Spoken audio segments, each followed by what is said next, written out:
In Kenya's Kibera slums, 39-year-old Rhoda Musau weaves a basket in her cramped one-roomed house. Even I don't want to stay with the women who have children. Well, a few kilometers away, 40-year-old Nedi Musozi, a credit officer, dishes out small loans to HIV-positive women away from the squalor and misery that is Kibera in a 5-star hotel.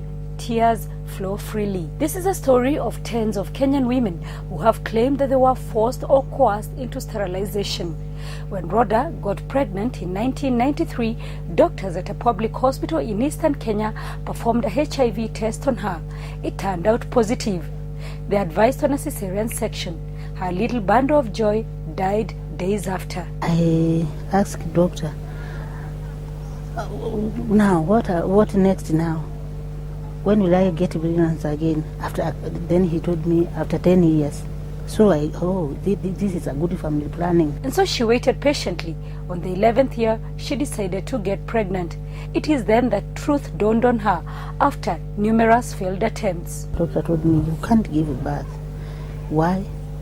Because you have a tuberculation. Shattered, she replayed some of the conversations she had with her husband after the death of their child and just before he walked out of their marriage. One day he told me, do you know what?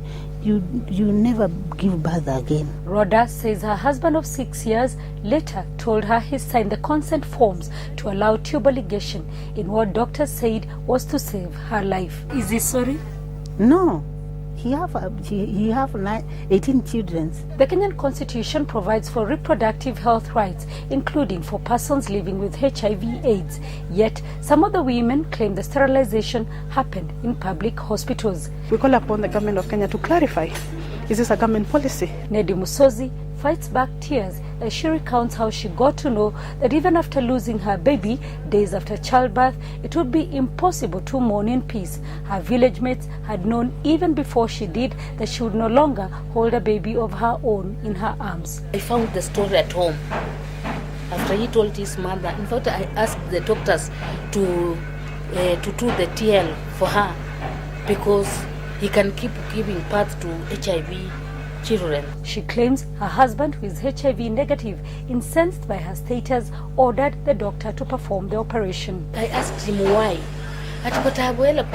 I asked him, how have you helped me and you go out there marry other women? One of the private clinics mentioned adversely by the women, Marie Stopes International, refused to comment on camera, instead issuing a statement stating that investigations were underway to determine if the accounts by the women are true. Some, like Rhoda, have sought closure, traveling back to the hospital where the operation was carried out. Now, 6 of these women are opting to seek justice. They will be going to court to sue the Kenyan government and the hospitals concerned. The women are very clear. They want to be compensated in either way. There are cases that can be reversed, so they want the cases that can be reversed. They want to compel the government to do that. And other cases where they're not able to reverse, they want to be given the option to adapt at the expense of the government. Just last month, a court in Namibia ruled in favor of 3 women who were forcibly sterilized without their informed consent, a precedent for these Kenyan women yearning for justice. Sarah Kimani, SABC News,